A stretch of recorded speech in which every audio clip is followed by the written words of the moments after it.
Ulalan! Ay! Ulalan! Ay! Magandang araw mga kakwento. This is Noi once again and welcome back to my channel. Gusto kong pasalamatan yung mga nauna na nag-subscribe sa aking YouTube channel. Sana sa mga hindi pa nag-subscribe, sana mag-subscribe na rin kayo. Thank you sa inyong lahat. At ngayon po ay nandito ngayon sa aking tindahan na maliit. Wala na siyang laman. Bakit? Nangyari na COVID. Pero sana matapos yung pandemic na ito para bumalik na rin sa normal yung ating pamumuhay. Kaya ngayong araw ay tayo magluluto naman ng isang ulam. At para malaman kung ano yung ating lulutuin ngayon, tara at samahan nyo ako sa kusina.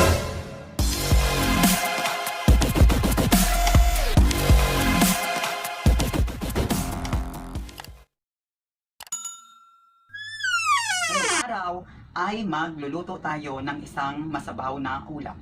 Ito ay ang nilagang baboy. So ito na, nakaprepare na ang ating mga ingredients. Pero bago yan ang lahat, gusto ko ihatid sa inyo ang pamamaraan ng pagluto sa mababang halaga. At gusto ko rin maghatid sa inyo ng kaunting saya. At so, mag-uumpisa na tayo ng pagluluto. Ang uunahin natin ay ilalaga muna natin ang baboy. Baboy! Baboy!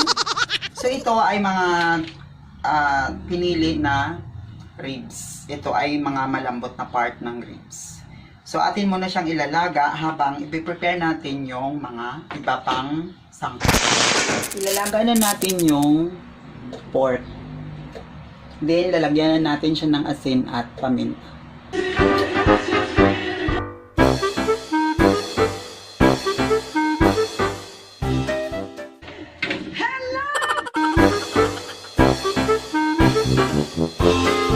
Nilaga siya mga kwento, kaya medyo lakihan natin ang paghiwa ng repolyo. So bago nyo siya hiwain, dapat nahugasan na siya para walang masayang. Kasi yung maliliit niya, nasama yun sa tubig pagka hinugasan. So ito, hugas na siya.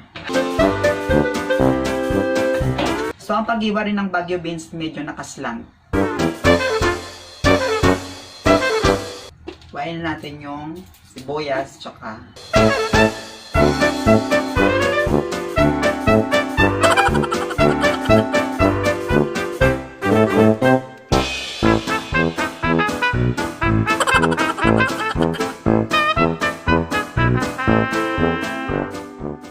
okay mga kakwento, ito lang ang ating mga ingredients. So yung pork, pinakulaan na natin doon siya. Wait na lang natin na kumulo na siya at medyo maluto na siya ng kaunti. At ilalagay natin itong mga ingredients. So ang ating ingredients, napakasimple lang. Ito lang yung cabbage or repolyo in Tagalog, Baguio beans. Tapos meron tayong, ilalagyan lang natin siya ng sibuyas at saka bawang. At saka yung paminta, nilagyan na natin muna para ano na yung spices doon sa laman ng pork na pork ribs, para at saka inasinan na rin natin siya para malasa na rin yung laman pag kinain natin siya mamaya. Okay, wait na lang natin yung pagkulo nun. Mamaya titingnan natin pag nakulo na at saka ilalagay na natin ito mamaya. So that's all for the meantime. Please stay tuned and don't go away. I'll be right back for more, promise. Ito, titingnan natin kung kulo na siya. Yan, kulo na siya ng konti. Iba pag naglaga tayo, minsan mga kakwento, ay may nalutang siya na parang mga ganito. Yan. Yan. Ito. So, kailangan lang natin siyang kuhanin. Yan. Ito siya. Kung sa mga kahoy yung bagsa or what. Meron pa ba? So wala na. Yan ay nalutang siya pagka nagkulo na yan. So kalaalisin mo yun kasi parang yaks siya kasi yaks. Parang yaks. Yaks. What's that? Diba? Yun. So yun o, medyo naghiwalay na siya. Ngayon baka pwede natin ilagay yung mga picados. So, linisin natin, tapon lang natin to. Put lang natin ang bawang at sibuyas.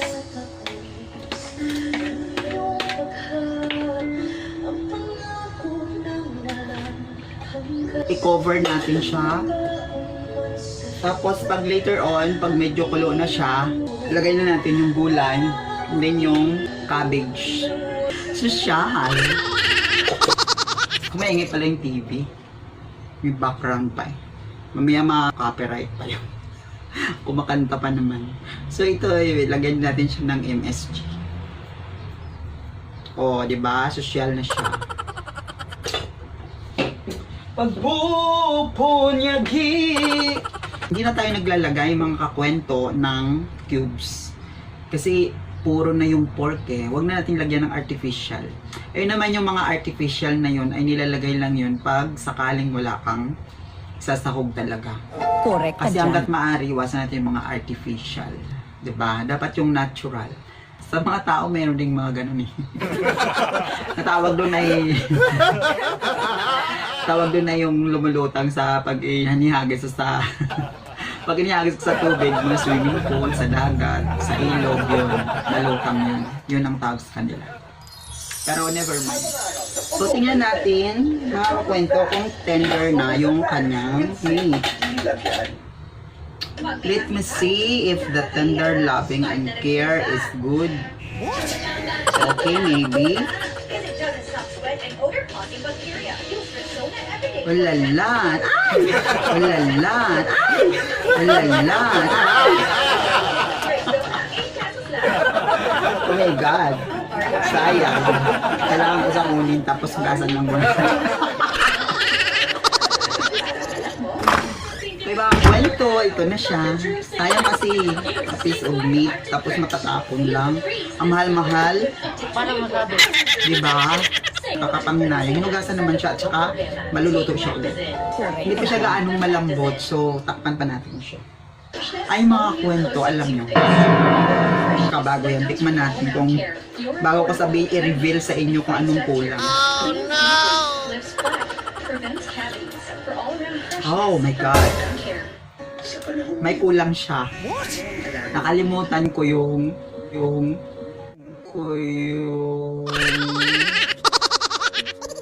pang-asin yung kamatis. Oh my God!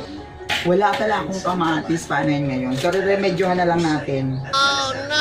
Ngayon, lagyan natin siya ng kaunting pang sinigang mix. Kasi maasim yung sinigang mix eh. Pero hindi natin siya lagyan, hindi maging maasim siya. Kailangan yung tamang ano lang, paglagay. Showtime, game na! So, I think this is enough for pang-asim. Pero hindi siya sinigang. Kasi wala siyang kamatis. I forgot to buy tomato on the market. Pero masarap na siya eh. Kasi nakulang ko lang, nalalasahan ko lang nakulang pala siya. Yun pala ay tomato. So yun. Altuin pa natin. Please watch and subscribe. Okay, tingnan natin kung tender na siya. Oh, wow, tender loving care. Ulala na siya, ulala. Ulala. Wow, ulala, lambot. Then, lagay natin tong Baguio beans. Pagluto na yung Baguio beans, saka natin ilagay naman yung repolyo. Okay, let's see what I see. Oh, wow, ulala.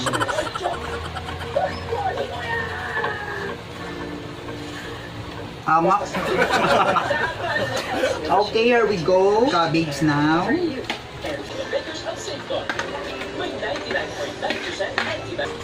We'll cover it for a while. Again. Wow.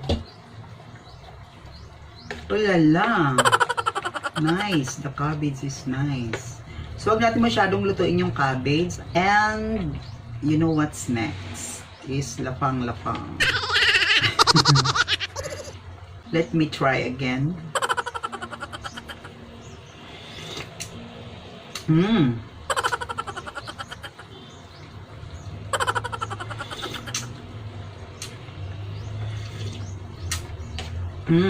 Perfect. Okay, that's it. Well, shutting down and unplug. Okay. that. Here.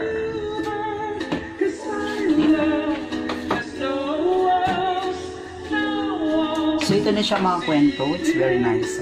Oh. Look at that, oh lala. Look at that, oh lala.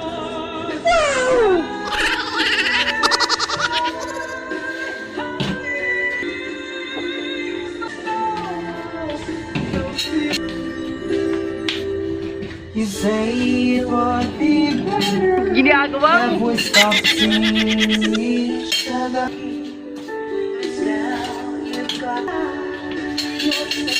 We're meant to be forever. So why we do the things we do when we're Mga kwento, it's time to eat now. Let's put ourselves in the presence of God, the Father, Son, Holy Spirit. Amen.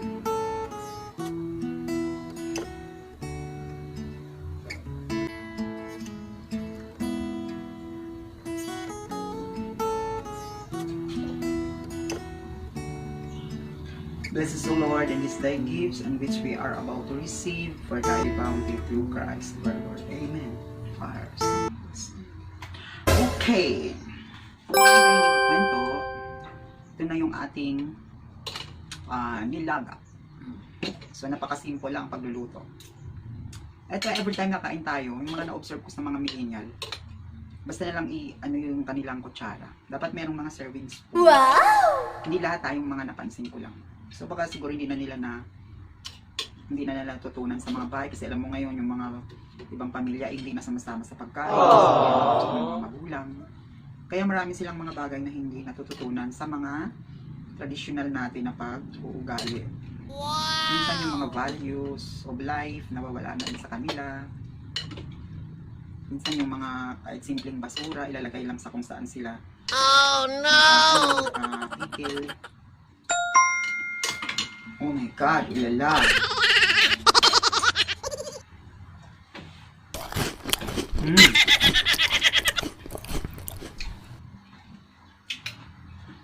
Sarap siya. Baka gutom lang talaga ako. Medyo late na yung pagsasaing ko.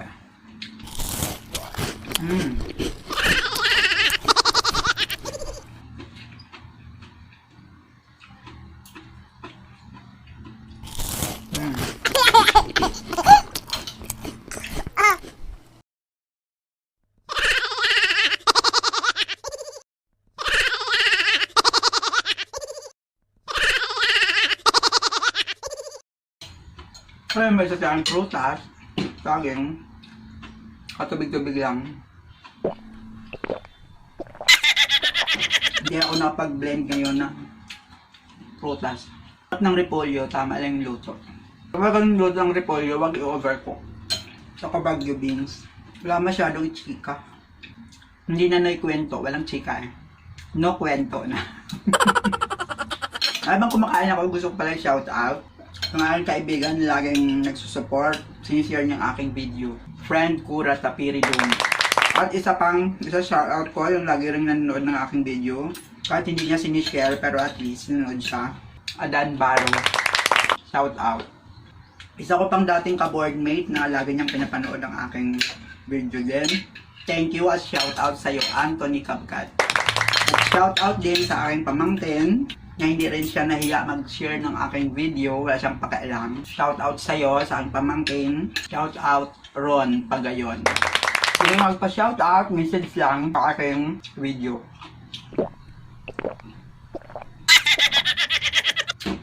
Kayo nyo lagi nang susuporta, maraming salamat sa inyo. At kung nagustuhan yung mga video ito sa mga viewers, napasaya kayo ng very live, subscribe nyo. Sarap.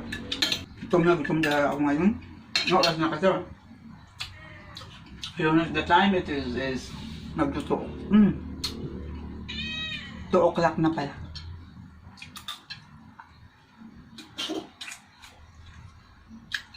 Kaya naman ako super gutom. Napakain na kita. Hindi pa maingay dyan. Nagbablog ako eh. Gaya mo ba ito? Gusto mo? Okay. Ugat to ah.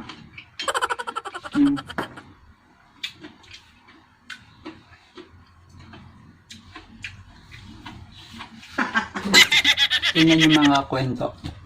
Ito yung mga pusang gala. Pinakain na yan sila ng cat food. Gusto kasi nila talaga yung mga tinik-tinik eh. Yan. Oh. Ayan. Sige. Ayun. Grabe. Pag nilaga talaga ang ulam mo at saka mainit. Talagang papakuisan tayo mga kwento. Kaya parang hindi ko naman maubos tong kinuha ko. Hanggang super init. Paano masabi?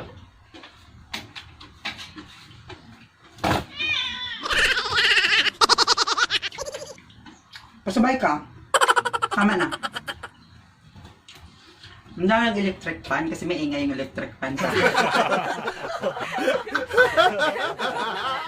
may ingay yung electric fan sa pagbablog. Ingay kasi yung vision na yan. So kaya init, pangit ang audio kasi pagka may electric fan. Hindi naman kayo manood para lang sa electric fan, di ba? So kailangan maganda yung audio. Ayan, yan talaga ang reality ng pagbablog. Pag hindi aircon yung bahay mo, mainit talaga siya. Tapos, ang aking ulam ay mainit na may sabaw. Sarap. Sarap ng pakiramdam. So yun, kain na.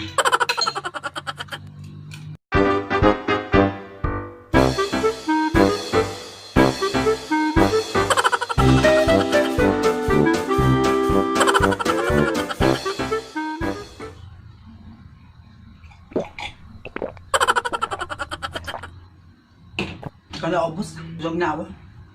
Lagay ko lang sa ref. Kaya mo tayo ng saging. Wala kang saging, grambo. Kayang-kaya. Yun mga kwento. Ang gastos pala natin ay 95 pesos yung pork. Yung cabbage, 25 pesos. Kalahati lang yun. Napakamahal ng mga gulay ngayon. 10 pesos lang yung bagyo beans. Yung ricados natin, 20 pesos. So, 95 plus 25 plus 10. So, plus 20. Nilagang baboy. Meron ka ng 3 to 4 servings na siya. So, pag malalakas ang mga taong kakain, 3 lang ang pwede. Oh no! Pero pag kagaya lang sa akin ay 4. So, yun. Napakasimple na ang pagluluto kasi kung bumili ka sa labas, ang order ay 50 pesos. 3 to 4 servings, hindi masama at saka madami yung order. Doon, ganito lang yung kadami. Wow! Tulo-tulo na yung aking mga pagos. Hirap mag-vlog. Paano masabi? Super sold na.